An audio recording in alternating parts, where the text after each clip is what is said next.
In Washington, the US President Donald Trump on Saturday threatened to exclude Canada from the new NAFTA agreement after the negotiations to rewrite the pact ended without an agreement the night before. There's no political necessity to keep Canada in the new NAFTA deal. If we don't make any fair deal for the US after decades of abuse, Canada will be out, he tweeted. Congress should not interfere with these negotiations or I will simply terminate NAFTA entirely and we will be far better off. The US-Canadian trade talks are set to resume on Wednesday and Ottawa and Washington still have time to reach an agreement that could keep Canada in 25 years old trade pact with Mexico. But Trump's tweet seemed designed to ramp up the pressure on Canadian negotiators. Earlier in the week, the officials appeared close to reaching a deal that would rewrite the North American Free Trade Agreement, but leaked inflammatory comments from Trump, seen by some Canadians as suggesting he was bargaining in the bad faith that threatened to upend the talks. Trump has repeatedly denounced that NAFTA as one of the worst trade deals ever made. The language he repeated on Saturday as the same. The US and Mexico had announced a breakthrough accord on Monday, potentially leaving Canada out in the cold, but Ottawa Foreign Minister Chrystia Freeland insisted that the win-win agreement was within the reach. The White House notified the Congress on Friday of its intent to sign a trade agreement with Mexico and Canada, if it is willing 90 days from now. The White House now has 30 days to present the full text of a new agreement to the Congress, which will give Ottawa and Washington time to iron out the difference. Trump's cautions to the Congress to not interfere with these negotiations appear to be referred to one potential obstacle, the fact that lawmakers have empowered him to reach a solicited fast-track agreement with both NAFTA partners, not just with Mexico.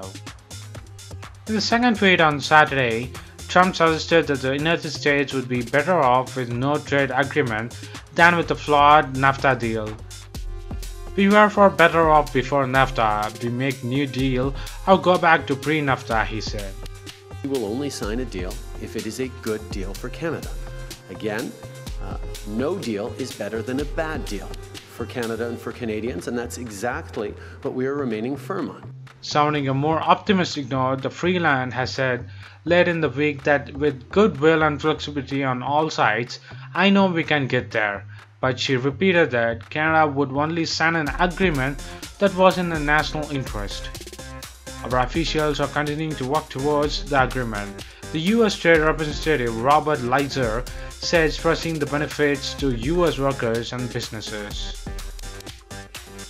So what do you think of Trump's threatening to exclude Canada from new NAFTA deal, as Trump does every time a week or a month, to threatening other countries from removing or relieving the contracts or going away from any other policies, contracts or trade deals?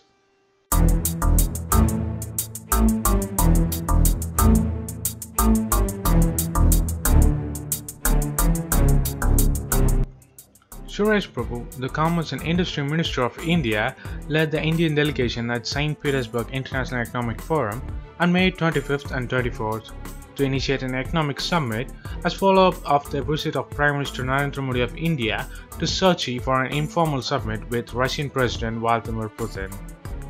The two countries also explored the possibility of joint ventures which should participate in tender in third countries.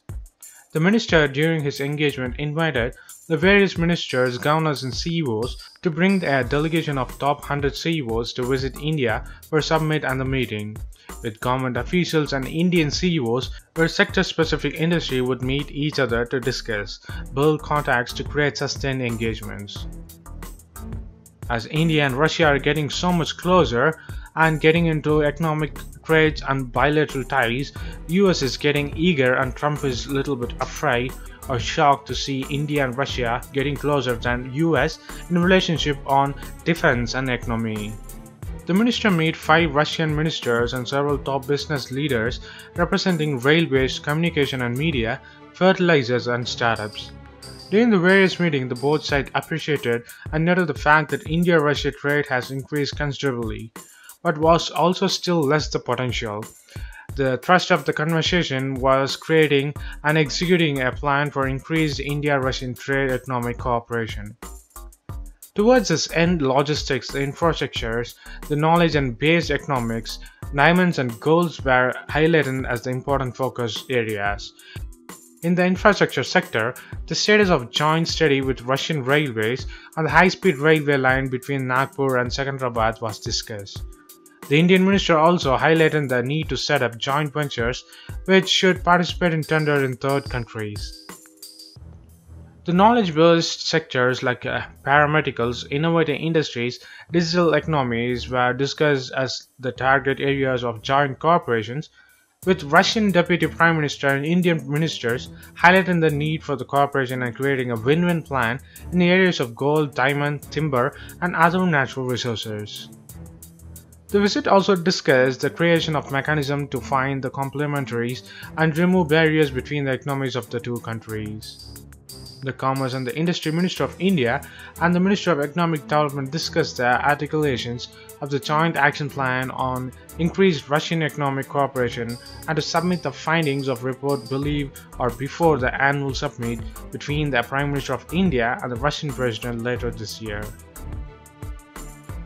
The establishment of a strategic economic dialogue between the Niti Aayog on the Indian side and the Ministry of Economic Development on the Russian side, where experts from both sides would meet and discuss the economic issues, which would have its first meeting later this year, was discussed. Expediting the EIUE, the India FTA negotiations was also underlined. The Indian Commerce and the Industry Minister and the Russian Minister of Transport agreed that the operations, the International North-South Transport Corridor, would propel trade between the two countries to new height by providing a faster, more viable trade route, therefore should be a priority for the both. So what do you think of India and Russia's close economic ties and mega economic summit, which will trigger US ties with India to unwilled relations or reliable relations?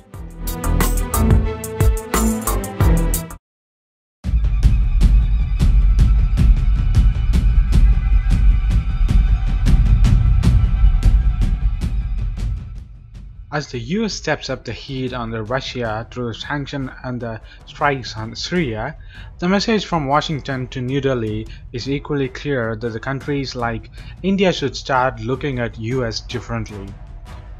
Ahead of the key strategic partnerships of energy dialogue, the US Under Secretary of Energy Mark Menezes told the Economic Times that it's important for the countries like India to not let the Russia and the China gain over the US in these areas. And he said, "I think India should start looking in the direction of the United States.